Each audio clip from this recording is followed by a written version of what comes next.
สวัส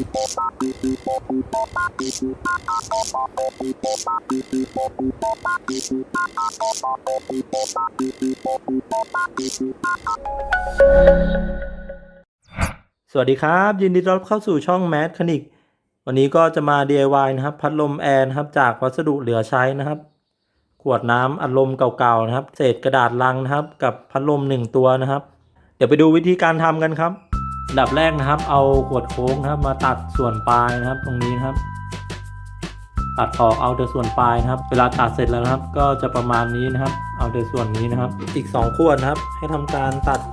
ก้นขวดออกนะครับไม่ใช้นะครับใช้แต่ส่วนบนนะครับ